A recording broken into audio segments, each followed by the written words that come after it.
And I was brought up that way.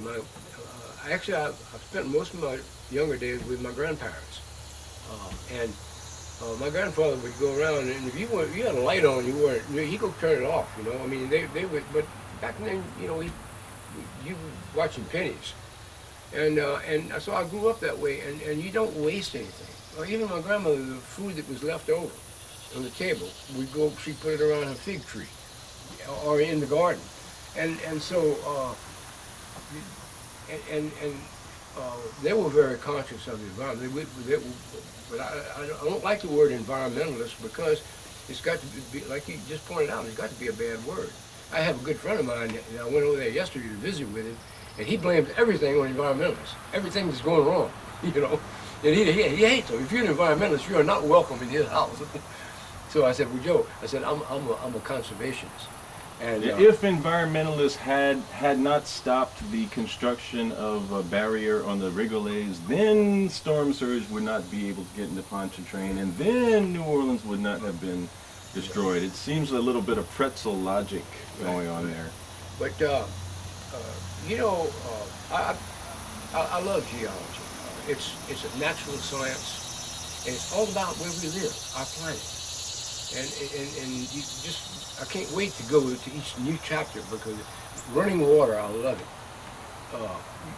How rivers meander and build deltas, and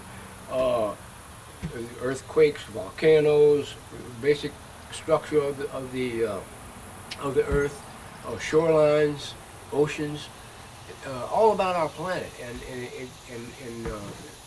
I know the students are enjoying it because I'm getting good marks. Really, I'm more experienced now, and I present it in a way. And I like to think of myself as not just a teacher, but as a culturalist. No, what do you call advocate? Making them want to do it. Inspiration. Inspiration. Well, that's why we're here, Mr. Right, Southern. Right. And so and if you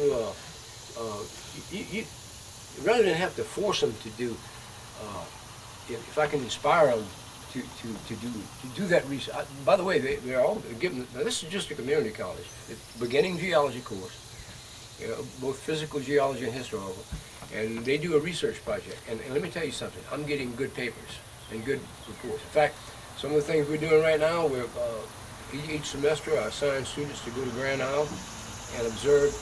There's a strange sandbar that's forming in Caminada Bay that was never there before. And we want to find out why this is. In fact, we're going down this week to meet with the mayor of Grand Isle, who's been there a while. Also at Grand Isle, they did some beach restoration, but it didn't hold. I want to find out why. I think I know, but I need to check it out. Where they use a suction, you got sand from offshore, pumped it on the beach. They built 500 feet of beach. They're losing 100 feet a year. Now it's back where it was. But I understand they didn't backfill where they dredged, and the sand moves. Up and down, yeah, it goes right and left, and in and out. And so it went back into holes, and it robbed the sand back off the beach. But I've got to check that out. But this is one of the things we do.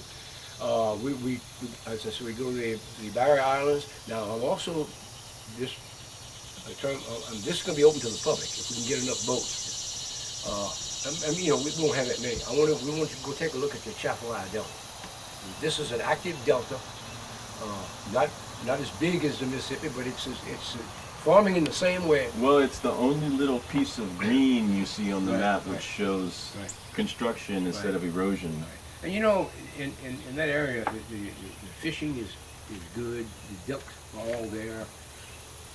Shrimp. I know one guy, that's where he trolls, further offshore. And so it's, but we want to take a look at that. And, geology is really, as I said, a natural science. And you doing hands-on, the geology that I learned, I had some profs at Tulane, and we would go out at night sometime with headlights and look at rocks, and so, but I can't do that, because these are not majors, But anyway, I'm really, I can't wait for the semester to start, and I got some good kids out there already, and we'll have more. and this may help. But in the meantime, I think I think the majority of people living down here don't realize geologically what's going on. The sinking. They don't understand that. That's what I try to show them. You know, if there's remnants of 7 deltas here, then some are higher than the others, and some of the barrier islands have already washed away. That tells you something there, that they're temporary features. We're looking at a 6-dimension problem with a 2-dimension Right. microscope. Right. And so, if I think if everyone knew just what was happening from a natural standpoint, that we'd be a lot better prepared to protect ourselves. And this is what I'm trying to do. While we wrap up, Mr. Southern, maybe you can tell us about your book, Last Island. Okay, yeah. Well, I had heard about Last Island all my life, and I never could figure out why so many people down here knew about Last Island. I mean, it was a tragedy, and but I mean there was Last Island was destroyed in 1856. All the buildings were swept away, and only not too many survivors. I think the death toll was on the island, but there were some more people in there. It might have been anywhere from 300 to 500 people, and it always puzzled me why that there was so much.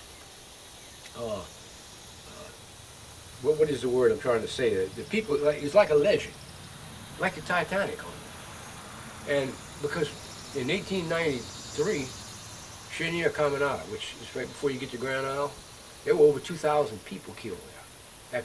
Up until just recently, I think it was the second worst natural disaster in American history after the Galveston hurricane, which is estimates from 8 to 10,000. But then, after I started doing the research, in fact, there was a book by Lafcadio Hearn that I read when I was very young. And then in 1950, we went to Last Island. I had to see the place. So we went and we spent 5 days on the beach, and a bunch of guys, we lived off the land. We had a little small troll we pulled behind the little outboards, and then we had oysters. We could just go pick them. We'd catch enough shrimp to fish with and eat. We had crabs, we had fish, oysters, you name it. and then years later, I decided I want to find out what happened. But what I didn't know was that, like I said earlier, in the 1850s, Louisiana was rich, sugar, and cotton in the north, and so that this Last Island was as they said in the papers, a watering place for the rich and famous. A resort, so to speak? So yeah, a resort. You didn't have money to go there. I mean, it cost. It was a lot. And I read. What I also found out when I started doing the research, I had to do it. I'd go into the New Orleans Public Library and turn the crank and look at the old newspapers. So I started, and one of the first things that I noticed was that the writers in those times were very subjective. They would say their opinion, and not like today, where you know that they're.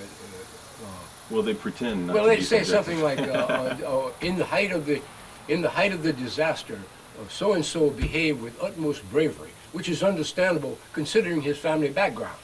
You know, you can't do that anymore. You know, but that's what it was, and because it was so subjective, you knew who was who.